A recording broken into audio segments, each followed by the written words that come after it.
Shadaqallahul adzim. Yang terhormat, dan kami mengucapkan juga terima kasih kepada Takmir Mushola Al-Hijrah, tentunya kepada Anda Artur Muzi. Nah, ini sama namanya dengan sahabat Rasulullah berriwayat hadis nih. Dan beliau juga bisa merangkul jamaah-jamaah yang ada di sini untuk memakmurkan mushola kita yang tercinta khususnya. Yang terhormat Pak Haji, siapa ya lupa Pak? Pak Haji Zulkifli. Beliau ini sebelum periode saya selaku ketua pimpinan cabang BMI Bukit Raya, beliau lah. Tapi pada masa itu mungkin agak sedikit belum begitu aktif karena ada hal-hal yang lain gitu. Semenjak kami alhamdulillah kita gerakkan terus, dan ini juga kami mendapatkan sebagai percontohan daripada generasi beliau turunlah ke kami. Nah, kamilah sekarang yang betul-betul menggerakkan bagaimana merangkul umat Islam yang ada di sekitar masjid dan mushola yang ada di sekitar kita. Kemudian yang terhormat Ustadz Effendi SAI, beliau selaku sekretaris DMI Kota Pekanbaru, alhamdulillah bersama dengan yang terhormat teman-teman kami dari DMI Bukit Raya, Pak Arjono, kemudian teman-teman dari Prima, alhamdulillah dihadiri juga oleh Ketua Prima Riau. Nah, ini Ustadz Mujibur Rahman. Kami pikir tadi mengarah ke Panam gitu kan. Jadi alhamdulillah mereka beserta tim-timnya bersama kita pada pagi hari ini. Kemudian yang terhormat tokoh masyarakat, Pak RT, Bu RT, Pak RW, Bu RW, ada yang hadir kan Pak RT? Alhamdulillah, saya senang. Kalau tak ada, besok-besok mau saya jadikan RT. Setuju nggak? Nah itu, karena tokoh ini kan dia mencontohkan kepada orang banyak gitu sebetulnya, dan dia mempunyai tanggung jawab untuk menjalankan amanah yang telah dia jalani gitu kan. Kemudian yang terhormat Ketua Masjid Rodotul Ma'ruf, alhamdulillah bersama kita sehat itu. Kemudian yang terhormat tokoh masyarakat, tokoh agama, alim ulama, cincin, tuan-tuan, puan-puan, semua yang hadir pada pagi hari ini, mudah-mudahan kita semua dalam lindungan Allah Subhanahu wa taala, dan kemudian Allah turunkan rahmat beserta nikmat-Nya kepada kita semua. Begitu juga Allah buka pintu keberkahan untuk kehidupan kita. Amin ya rabbal alamin.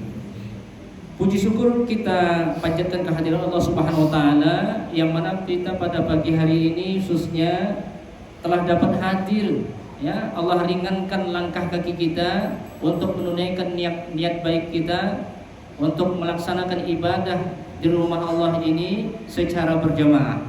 Wabil khusus di waktu pagi ini memang luar biasa. Tidaklah semua orang-orang yang bisa sanggup untuk melangkahkan kakinya di waktu pagi untuk datang sholat berjamaah di masjid maupun di musola yang ada. Nah, bukti orang yang beriman, alhamdulillah hari ini Allah nyatakan, Allah buktikan, inilah tanda-tanda orang beriman yang ada di sekitaran RW kita ini. Bayangkan ini salah satu nikmat yang Allah karuniai untuk orang-orang benar-benar beriman kepada Allah Subhanahu wa taala. Karena batas maksimum orang yang beriman kepada Allah dibandingkan dengan orang yang munafik di hadapan Allah itu terlihat di waktu subuhnya sebetulnya. Di waktu subuh. Mohon maaf kalau Bapak Ibu ingin tahu siapa orang munafik di antara kita, lihat di waktu subuhnya. Gitu aja, selesai. Kalau tak ada dia sholat berjamaah di waktu subuhnya, hati-hati, di dalam jiwanya sudah termaktub nilai-nilai nifak atau munafik. Hati-hati yang dirahmati oleh Allah SWT. Dan alhamdulillah kita bersyukur hari ini bahwa Allah telah menetapkan iman di dalam dada kita sehingga kita bisa dapat melaksanakan ibadah sholat subuh berjamaah di musola Al-Hijrah. Namanya musola. Yang tahu arti musola siapa? Tunjuk tangan. Yang anak-anak dari pesantren, ada yang sudah lama ngaji gitu. Musola itu Bapak Ibu artinya telah sampai, orang-orang telah sampai di salah satu tempat tujuannya, ya kan? Asal kata daripada sholla, telah sampai, dimasukkan huruf mim, musola, orang-orang banyak sampai. Al-hijrah yaitu berpindah dari satu tempat ke tempat yang satu atau ke tempat yang lain, dari yang tadinya kurang baik menuju ke tempat yang lebih baik. Begitulah, ya kan? Jadi musalla al-hijrah, kita telah sampai, Allah sampaikan kita di al-hijrah ini untuk berhijrah mencari nilai-nilai kebaikan yang lebih baik daripada sebelumnya. Begitu. Jadi alhamdulillah Allah telah menetapkan keimanan di dalam dada kita ini untuk berubah. Mari kita ambil perubahan-perubahan. Bapak Ibu yang dirahmati oleh Allah Subhanahu wa taala, kemudian kepada anak-anak kita yang memang luar biasa pada pagi hari ini, ya kan? Ini sudah luar biasa Bapak Ibu. Generasi kita lah yang menentukan maju mundurnya suatu wilayah. Ya. Karena adanya pemuda-pemudi muslim lah, ketika dia rajin datang ke masjid, datang ke mushola, itulah yang menentukan generasi kita nanti sebagai generasi yang bisa meneruskan, bisa mengembangkan suatu daerah, suatu wilayah, suatu negara, bahkan bangsa. Kalaulah bukan mereka yang meneruskan generasi kita, siapa lagi? Maka dari itu Bapak Ibu yang dirahmati oleh Allah Subhanahu wa taala, jangan kita hanya memikirkan diri kita saja yang selaku orang tua daripada anak-anak kita, selaku kakek dan nenek daripada cucu-cucu kita. Namun yang kita perhatikan juga anak dan cucu kita. Kenapa begitu? Kita memang rajin datang ke masjid dan musola yang ada.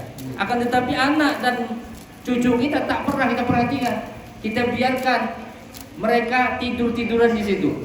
Lebih baik kita bangunkan dia, kita bawa dan kita rangkul datang bersama untuk melaksanakan ibadah di masjid maupun musola yang ada. Ini salah satu menumbuhkan generasi yang memang paham dia akan masjid dan musola. Ibu bapak yang dirahmati oleh Allah Subhanahu wa taala. Pada kesempatan kali ini marilah kita sampaikan salam dan sejahtera kita kepada baginda Muhammad Rasulullah sallallahu alaihi wasallam melalui perantara sholawat kepada baginda Muhammad sallallahu alaihi wasallam. Sebelum kita teruskan tausiah kita ini, mari sejenak kita menyampaikan sholawatan kepada baginda Muhammad Rasulullah sallallahu alaihi wasallam.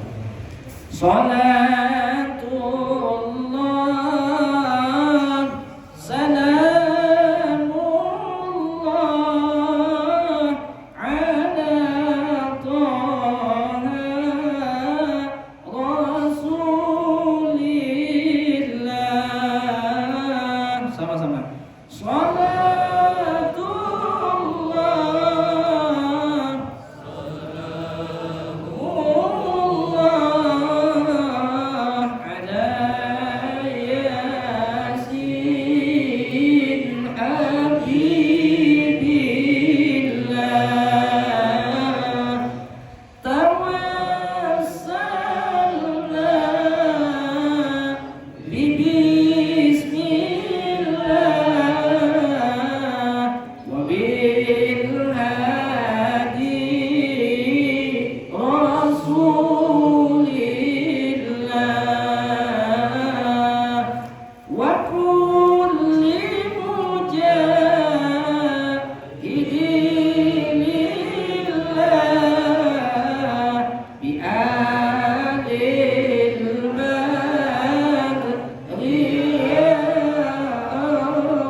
Gimana rasanya? Alhamdulillah, terasa lebih nyaman ya. Maka perintah sholawat kepada baginda Muhammad Rasulullah SAW ini adalah sebuah perintah dari Allah Subhanahu Wa Taala kepada orang yang beriman. Mana dalilnya?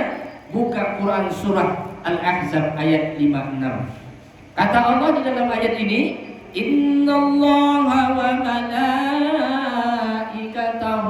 yusalluna 'alan nabi. Saya yakin semuanya sudah hafal ya. Sesungguhnya Allah dan para malaikatnya berselawat kepada Nabi. Lalu kemudian Allah Subhanahu wa taala melanjutkan ayat ini, memanggil dan menyeru orang-orang yang beriman yang ada di seluruh pelosok penjuru dunia ini. Ya ayyuhalladzina amanu, wahai orang yang beriman. Allah panggil orang yang beriman. Siapa orang beriman? Ini dia. Salah satunya orang yang ada hadir pada pagi hari ini di mushola Al-Ikrami.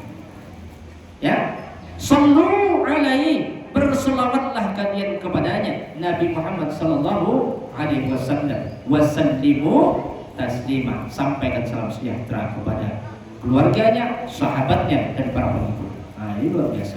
Maka setiap aspek kehidupan kita ini, Bapak Ibu yang dirahmati Allah Subhanahu wa taala, harus banyak-banyak sholawatan kepada baginda Muhammad Rasulullah SAW.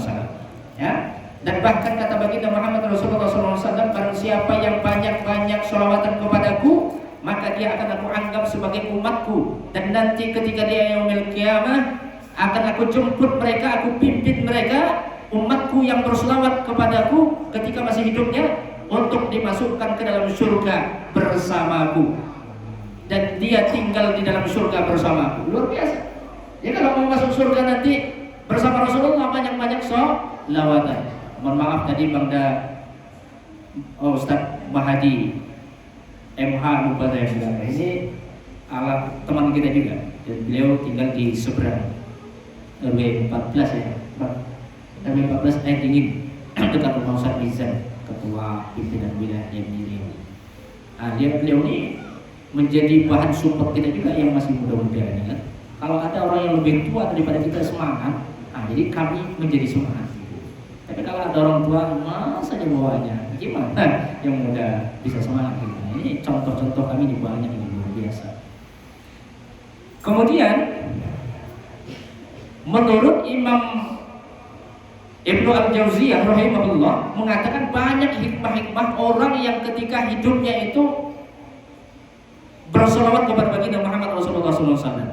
Yang pertama, mereka mendapatkan rahmat dari Allah Subhanahu wa taala. Yang kedua, mereka dapat jaminan surga dari Allah Subhanahu wa taala. Yang ketiga, mereka diberikan oleh Allah secara fisik cahaya dari Allah Subhanahu wa taala. Secara rohani juga Allah berikan cahaya, Allah terangi hati kita. Dan kemudian orang yang banyak berselawat kepada baginda Muhammad SAW itu bisa membedakan di mana orang yang beriman kepada Allah, kepada Rasulnya, dengan orang-orang yang munafik, orang-orang yang ingkar terhadap nikmat Allah Subhanahu wa taala. Dan masih banyak lagi. Dan kemudian Allah buka pintu petunjuk dalam kehidupannya. Allah berikan rezeki yang memang luar biasa. Allah mudahkan dia untuk mendapatkan rezeki dari Allah Subhanahu wa taala. Dan masih banyak lagi hikmah-hikmah ketika kita banyak-banyak berselawat kepada Nabi Muhammad SAW. Maka dari itu Bapak Ibu yang dirahmati Allah Subhanahu wa taala, hendaklah kita memperbanyak atau membiasakan diri dalam kehidupan ini untuk berselawat kepada Nabi. Terutama mak-mak nih yang masih punya anak-anak yang masih dalam asuhan. Jangan emaknya nanti ketika menidurkan anaknya dinyanyikan dengan goyang dompet. Saking ngetrennya di zaman, dinyanyiin goyang dompet, anak senang di ayunan. Goyang dompet, bret gitu. Dan seterusnya. Apalagi dinyanyikan dengan belah duren.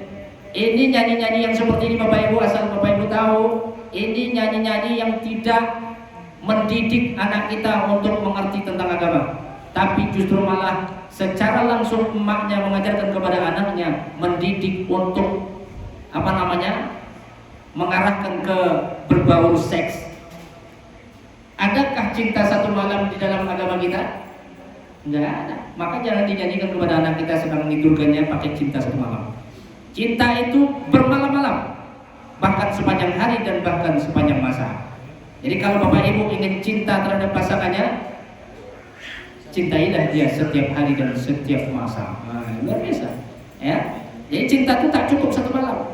Berarti kalau cukup satu malam, begitu dia sudah selesai nikah, malam pertama, besok malam kedua nggak lagi gitu loh. Ini hati-hati. Tapi agama kita mengajarkan bukanlah cintanya seperti itu. Cinta tak ada satu malam. Belah duren, goyang dompet, panjat pinang dan lain sebagainya. Itu tak berlaku untuk anak-anak kita secara pendidikan dalam rumah tangga. Hati-hati, lebih baik ibu ayunkan dia untuk menidurkan anak itu dengan membacakan sholawat-sholawat seperti tadi. Sholatullah salamullah ala toha rasulillah.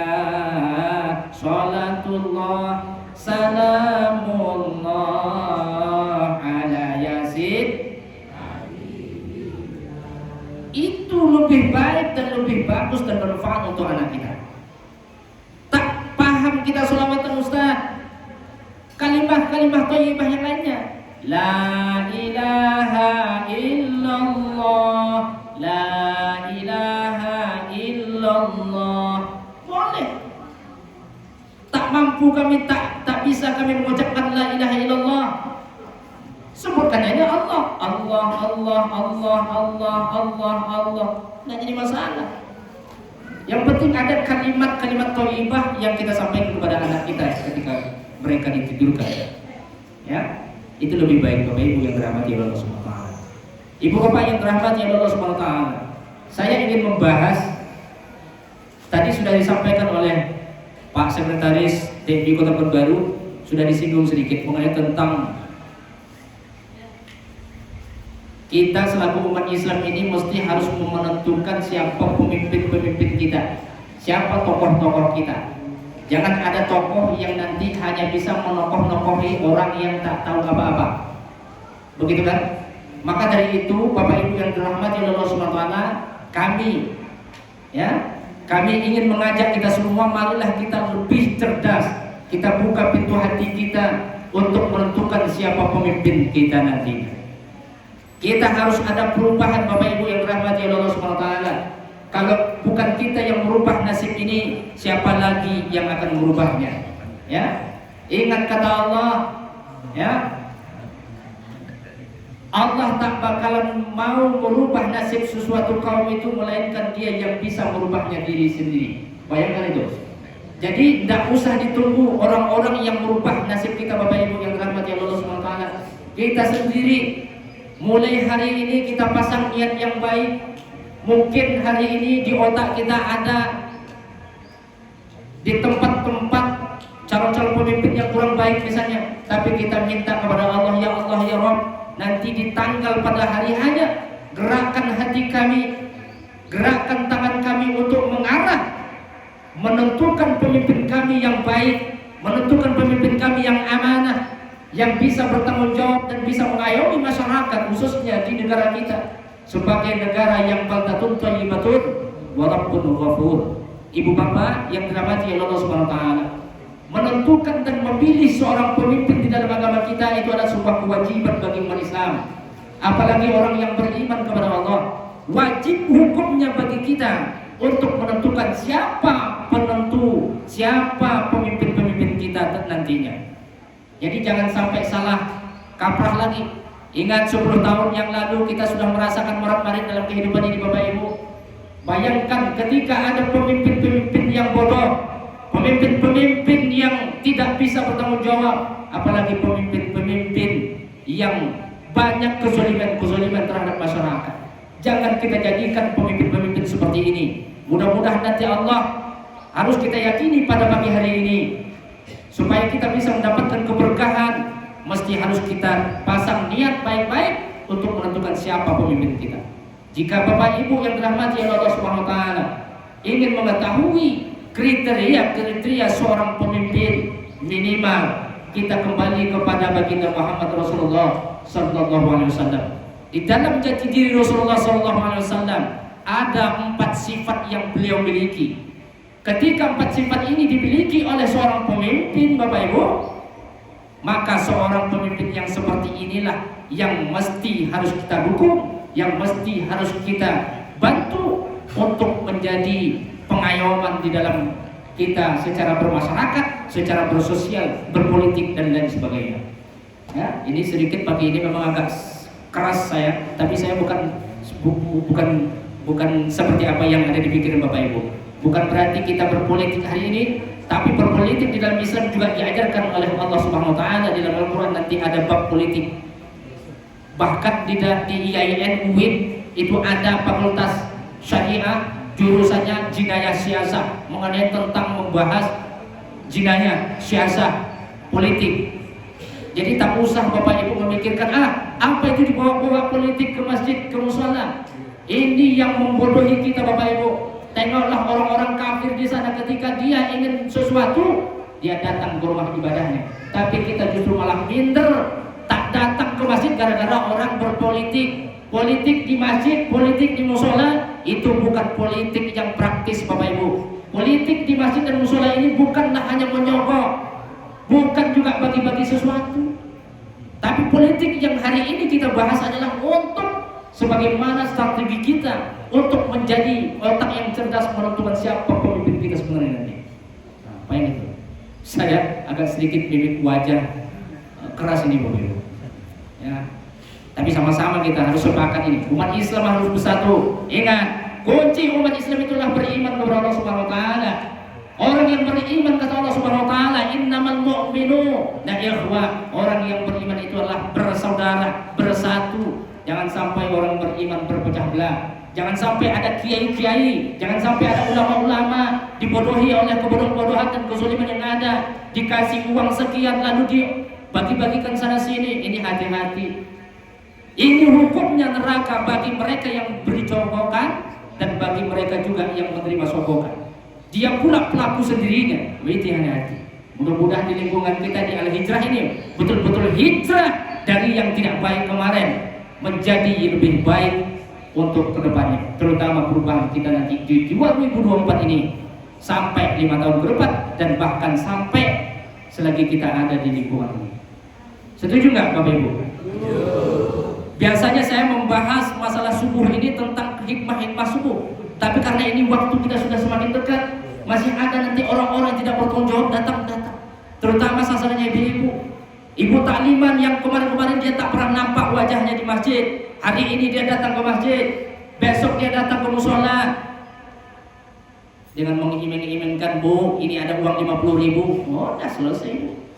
Ibu kalau udah nampak uang 50.000 warnanya biru, matanya berubah menjadi merah, maksudnya kurang itu Pak. Nah, gitu. Jangan itu dipikirkan. Yang kita pikirkan 50.000 dia kasih hari ini, 500.000 dia kasih hari ini. Ingat masa depan kita 5 tahun ke depan, apa yang akan terjadi ketika kita menerima uang hari ini Bapak Ibu? Yang terjadi adalah azab dari Allah Subhanahu wa taala. Nauzubillah. Mudah-mudahan kita semua diselamatkan oleh Allah Subhanahu wa taala dan dijauhkan daripada problema-problema yang seperti ini. Orang-orang yang seperti ini jangan mau dibodohi Bapak Ibu. Maka setiap mimbar-mimbar kita udah diamanahkan oleh lembaga-lembaga dakwah untuk senantiasa belakangan ini 3 bulan ini menyampaikan masalah kepemimpinan ini. Ya, jangan sampai para takmir-takmir masjid dibodohi juga sama mereka yang bodoh, mereka yang tidak bertanggung jawab untuk umat ini. Kita mesti ada perubahan. Bersatulah kita Bapak Ibu yang rahmati Allah Subhanahu wa taala. Wa'tasimu bihablillah. Bersatu padu kalian, jangan berpecah belah. Hari ini mesti harus kita bersatu. Kapan lagi?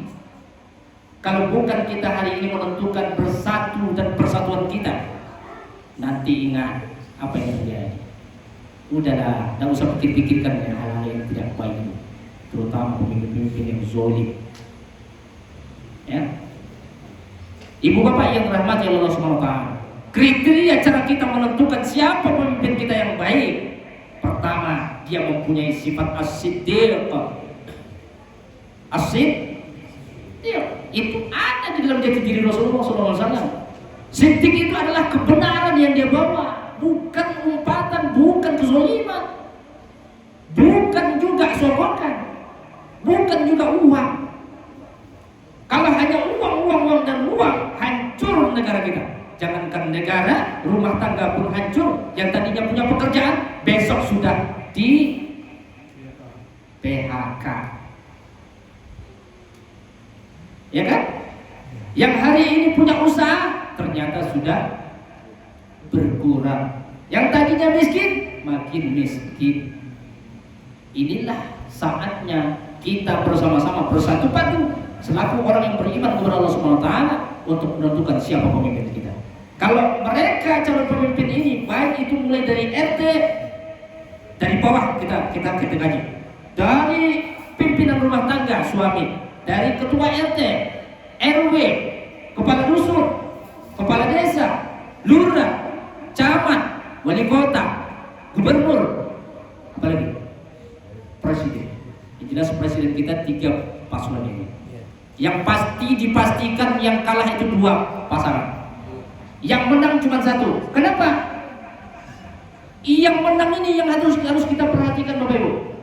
Kalau yang kalah udah pasti kalah. Yang menang ini apakah orang yang benar-benar punya sifat asli atau tidak? Kalau sempat dia tak punya sifat ini, matilah lagi. Maka Bapak Ibu tentukan yang satu.